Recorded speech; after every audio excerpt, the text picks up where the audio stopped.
लद्दाख में शांतिपूर्ण आंदोलन हिंसक हो गया और लद्दाख को पूर्ण राज्य का दर्जा देने और फिर इस क्षेत्र को छठी अनुसूची में शामिल करने की मांग की जाने लगी। फिर इसी को लेकर विरोध प्रदर्शन हुआ, हंगामा हुआ और राज्य का जो दर्जा है, पूर्ण राज्य का दर्जा मिलने और छठी अनुसूची में शामिल होने के बाद लद्दाख में क्या क्या बदल जाएगा, इसकी चर्चा शुरू हो गई। और अभी देश के किन राज्यों को ये दर्जा मिला हुआ है, समझना ये भी जरूरी है। सबसे पहले एक एक कर इन सवालों को समझेंगे और ये भी जानिए कि लद्दाख को पूर्ण राज्य का दर्जा देने और इस क्षेत्र को छठी अनुसूची में शामिल करने की मांग को लेकर जो शांतिपूर्ण आंदोलन था, इस शांतिपूर्ण आंदोलन के बीच में हिंसा, आगजनी शुरू हुई। बीजेपी का दफ्तर भी फूंक दिया गया, केंद्रीय बलों की कुछ गाड़ियां भी जला दी गई। आगजनी हिंसा के बाद आंदोलन के अगवा सामाजिक कार्यकर्ता सोनम वांगचुक ने अपना अनशन खत्म कर दिया।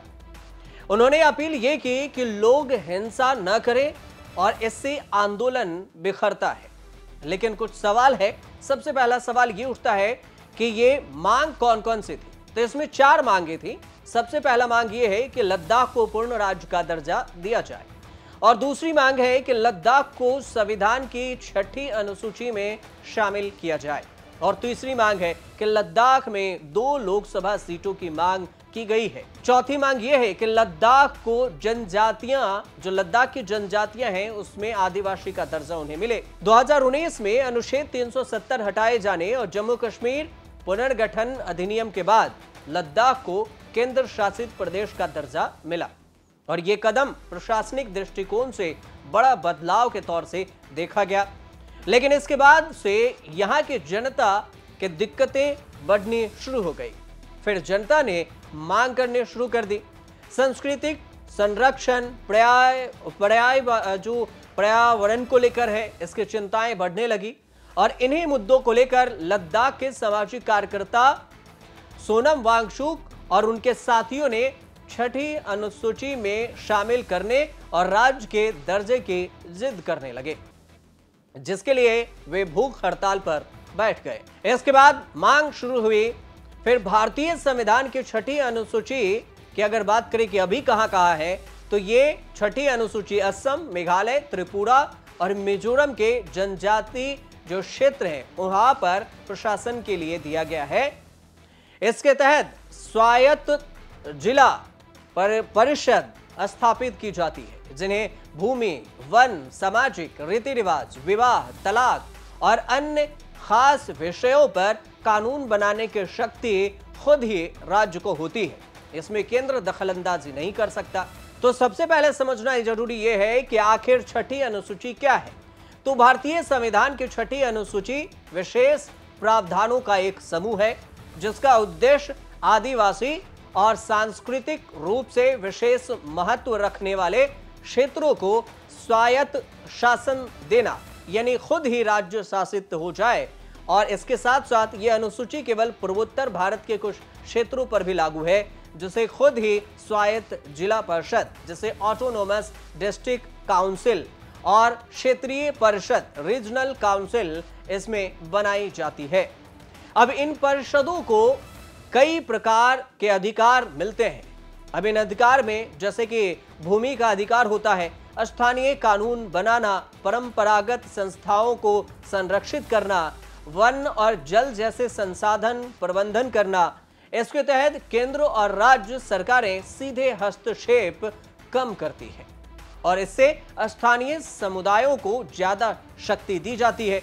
देश में पूर्वोत्तर राज्यों में कई को छठी अनुसूची में शामिल करते हुए विशेष अधिकार दिए गए हैं। अब इसमें से देखा जाए तो लद्दाख को अगर छठी अनुसूची में शामिल कर लिया गया तो फिर यहां पर क्या क्या बदल जाएगा, सबसे ज्यादा समझना जरूरी यही है। क्योंकि अगर लद्दाख को इसमें शामिल किया गया तो इस अनुसूची में, छठी अनुसूची में, इसके तहत विशेष दर्जा दिया जाता है, तो कुछ जो यहां बदलाव है वो बदलाव भी होंगे। सबसे पहला बदलाव ये होगा कि स्थानीय स्वायत्त शासन, जिसमें लद्दाख के भीतर एक या एक से अधिक स्वायत्त परिषदें बन सकती है। दूसरा कि भू संपदा और प्राकृतिक संसाधनों पर अधिकार होगा। जनता और परिषदों को जमीन, जंगल और जल के सोर्स पर नियंत्रण मिल सकता है। और ये भी है कि सांस्कृतिक संरक्षण भी मिलेगा। बौद्ध मठ, मुस्लिम सूफी परंपरा और स्थानीय भाषाओं को संवैधानिक सुरक्षा मिल जाएगी। रोजगार और शिक्षा में संरक्षण मिलेगा। इसमें स्थानीय युवाओं के लिए विशेष प्रावधान बन सकते हैं। पर्यावरणीय सुरक्षा, हिमालय पारिस्थितिकी, जो हिमालय परिस्थिति है उसको बचाने के लिए और बचाने वाले स्थानीय नियम भी बनाना संभव हो जाएगा। अगर इसे कुल मिलाकर देखा जाए तो दिल्ली पर निर्भरता घटेगी, मतलब केंद्र सरकार पर निर्भरता घटेगी। जमीनी स्तर पर लोकतंत्र और आत्मनिर्णय की ताकत बढ़ेगी। राज्य सरकार खुद निर्णय ले सकती है। अब बात आता है पूर्ण राज्य का दर्जा मिलने पर क्या क्या बदलेगा। तो ये मांग दूसरी मांग में है कि पूर्ण राज्य का दर्जा लद्दाख को दिया जाए।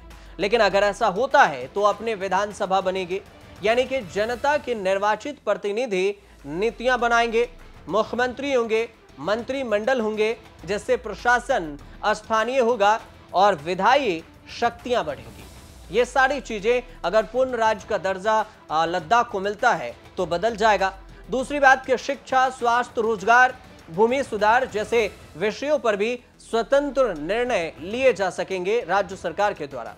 केंद्र के हस्तक्षेप में कमी आएगी और राज्य केंद्र संतुलन स्पष्ट होगा, जो लोगों के राजनीतिक आकांक्षा पूरी कर सकता है।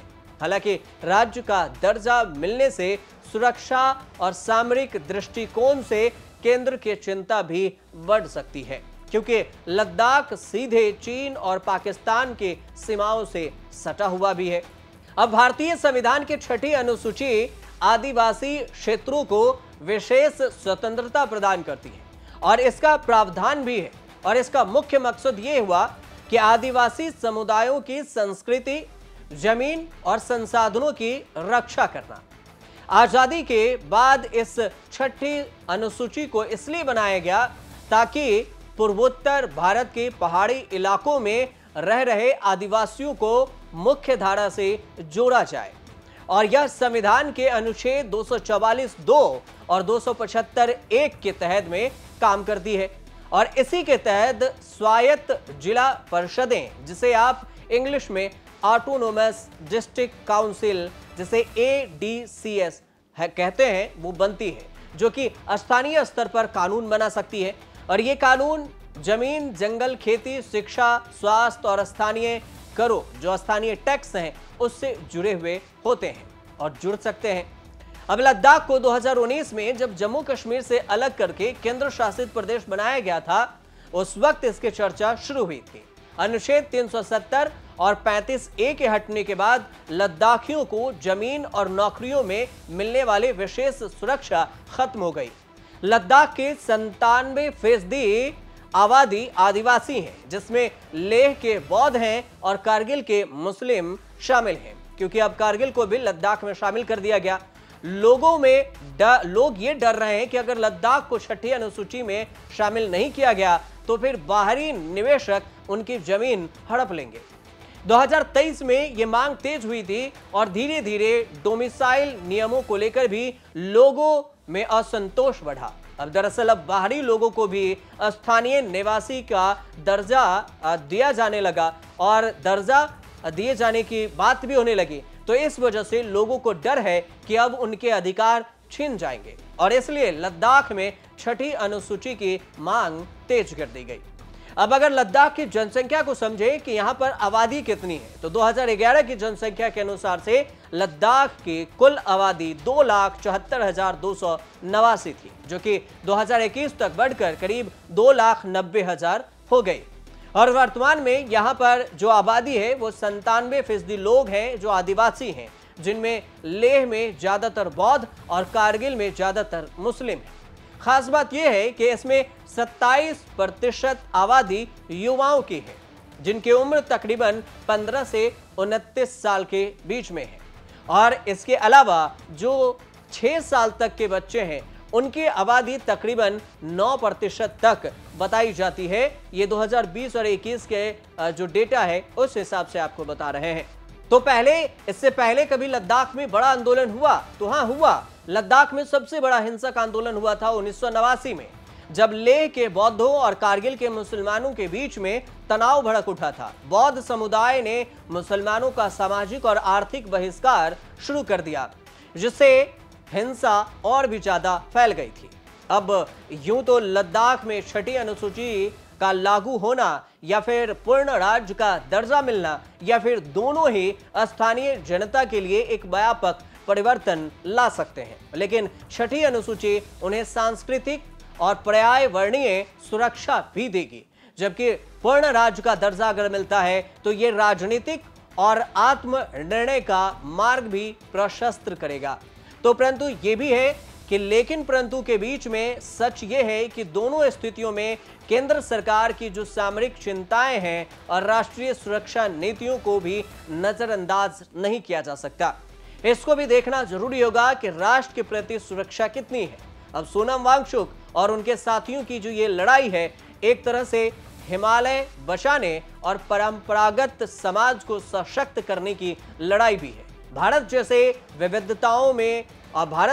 विविधताओं से भरे देश में यह जरूरी है कि ऐसी मांगों को संवेदनशीलता और संवाद से हल किया जाए, न कि टकराव से। अब देखना जरूरी यह होगा कि केंद्र सरकार लद्दाख की मांगों को किस तरीके से देखती है और इसे किस तरीके से हल करती है। फिलहाल आपको यह जानकारी अगर सही लगे तो हमारे चैनल से जुड़िए, सब्सक्राइब कीजिए, शेयर कीजिए, कमेंट कीजिए और देखते रहिए न्यूज़ तक।